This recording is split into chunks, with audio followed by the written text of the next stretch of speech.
this little program on my calculator that can help me run through a number of sequences to see what starting deposits you have to make to get to 1 million, and to figure out which one will get you the most number of days.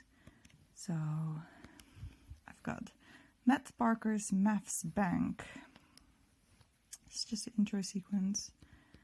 X is the variable that will hold the max number of days, like so far, that have been discovered. So like how many days is the number of days it gets to 1 million, and then the biggest number of that. So I have a for loop that's for a variable z that will run from 500,000 to 1 less than 1 million. I'm working this entire program backwards, so I'm starting at 1 million and then picking a number below that million, which is like the second to last, like the penultimate number before you get to 1 million. So that's this variable z. It's just going through every single sequence to get to 1 million. Of course, this number can't be less than 500,000, because if it would be, then if it would be less than 500,000, then the number below that would be bigger than this number, and that would only net 2 possibilities, because the bank saldo, the balance can only go up.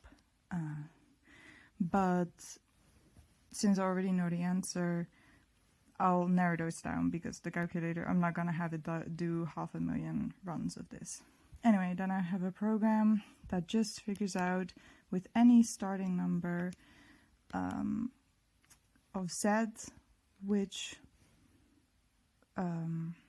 how your starting balance should be to get to 1 million. So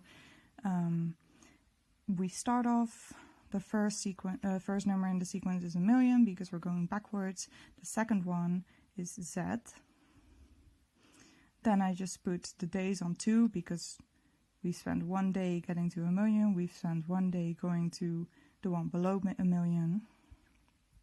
So then to calculate the one previous to O, so like, yeah, going backwards, I just take 1 million, subtract the one that's before that in the sequence, and then you get the new one. Then I trickle everything over to these variables. So this will always be the highest number, this will always be the one below that in the sequence, and this will always be the one below that. So I put O in N, P in O, and then while the number N is greater or equal than O, so meaning that it's not gonna go into like weird numbers, and O is more than 0, iterate the number of days by 1, you calculate this again, move everything over again, and that's it. Then in the end I have to do some stuff, because if you've done this and then go back to the while loop and it says, oh, actually either of these have been reached, then these will all have been trickled over.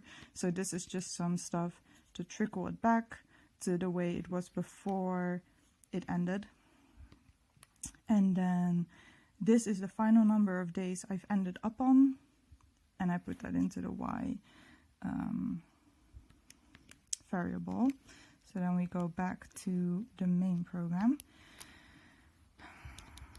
And we left off when I called on this one. So then you display y, which is the total number of days you ended up with whatever z variable we picked. And if this number of days is greater than the biggest number of days we have already stored in x, we store that number in x. That's the newest biggest number of days. I also transfer the this variable at the top of the for loop with which we've calculated the number of days. I also transfer that to a secondary variable just to have it on hand. So like whichever sequence is the max number of days, I also keep the one that we used to calculate it so I can get back to it. You end that. If I've run through all of these iterations, I do a second thing.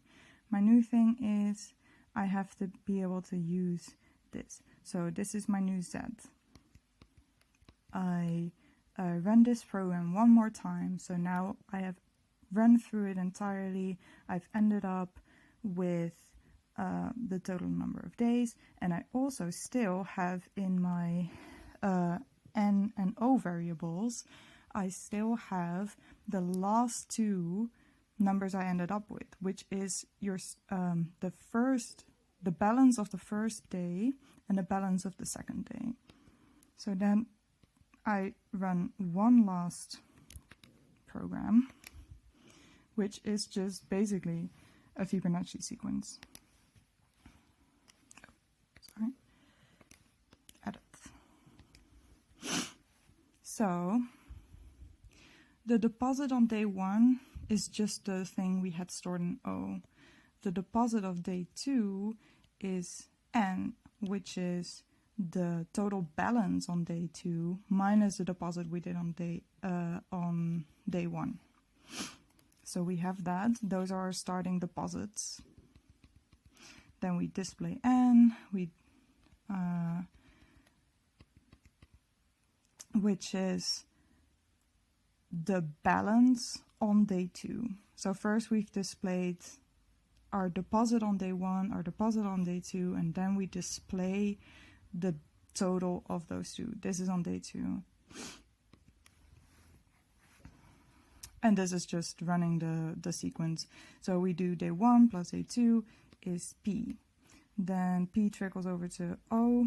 Then now N is day 2, O is day 3. While P is less or equal to 1 million, you display O, which is the day 3 balance. You do day 2 plus day 3 is day 4. You trickle this over so that this is day 3, this is day 4. And then you go back to the top of this while loop and then repeat that until 1 million is reached. So now, if I run this, Matt Sparker's Mac Bank, computing the number of days. This will literally just keep running. We don't want this. We need to narrow the window. I already obviously figured out what the answer is, so I'm just gonna narrow the window now. Okay, I've narrowed the window around the solution, so it's like it's a 40 iteration window around the solution. So if I run this, this is just giving me feedback on how many days it finds in each sequence. So you see it's going up, that's the one, and it's just cycling through some more. Then it's gonna see from that one loop that was from that one number of days that was very high, it's gonna examine that one. So it has seen the day 1 deposit is 144, the day 2 deposit is 154.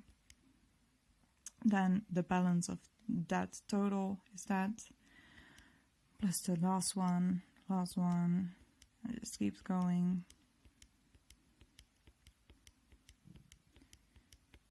Until it gets to 1 million. And that's it. All done on my calculator.